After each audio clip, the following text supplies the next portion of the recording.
and more than so, presenteth to mine eye the picture of an angry chafing boar, under whose sharp fangs on his back doth lie an image like thyself, all stained with gore, whose blood upon the fresh flowers being shed, doth make them droop with grief and hang the head.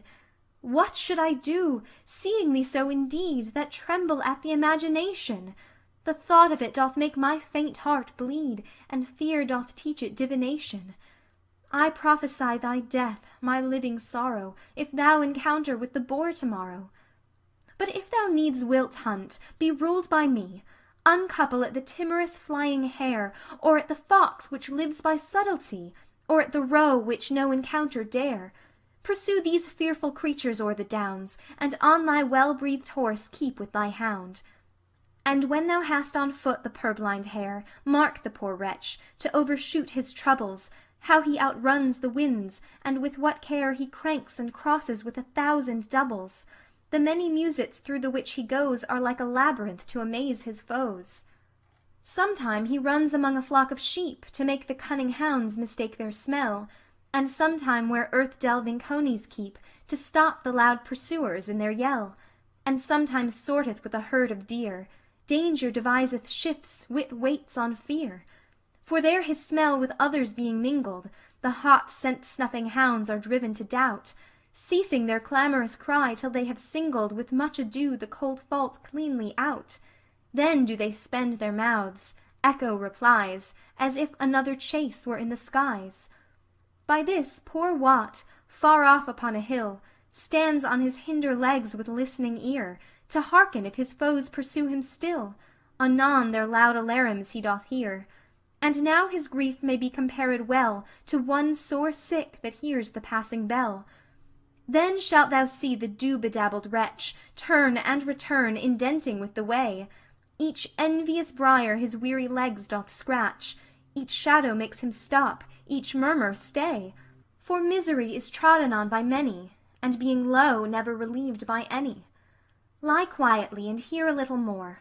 Nay, do not struggle, for thou shalt not rise, to make thee hate the hunting of the boar. Unlike myself thou hear'st me moralize, applying this to that, and so to so, for love can comment upon every woe. Where did I leave? No matter where, quoth he. leave me, and then the story aptly ends. The night is spent. Why, what of that?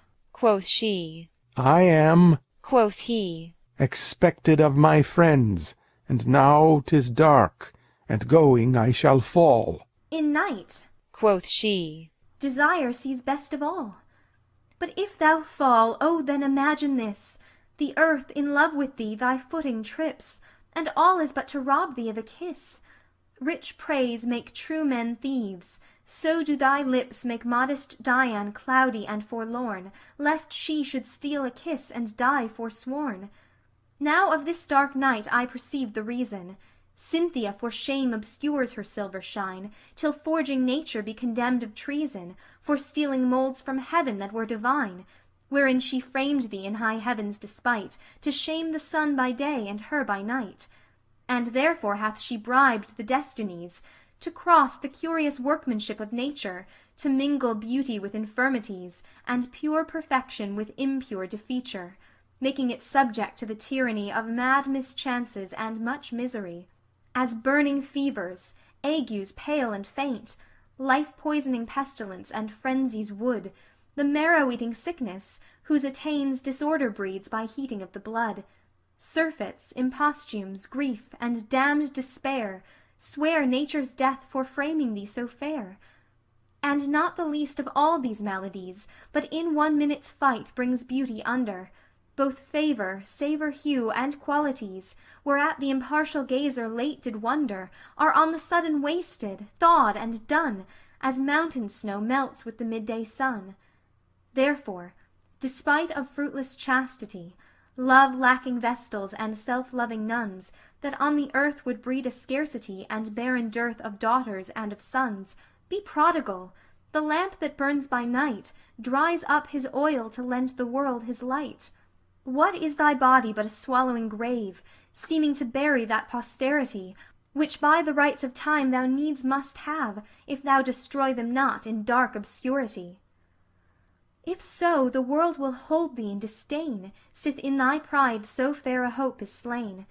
So in thyself art made away, a mischief worse than civil home-bred strife, or theirs whose desperate hands themselves do slay, or butcher sire that reaves his son of life. Foul cankering rust the hidden treasure frets, but gold that's put to use more gold begets. Nay then, quoth Adon, you will fall again into your idle over-handled theme. The kiss I gave you is bestowed in vain, and all in vain you strive against the stream.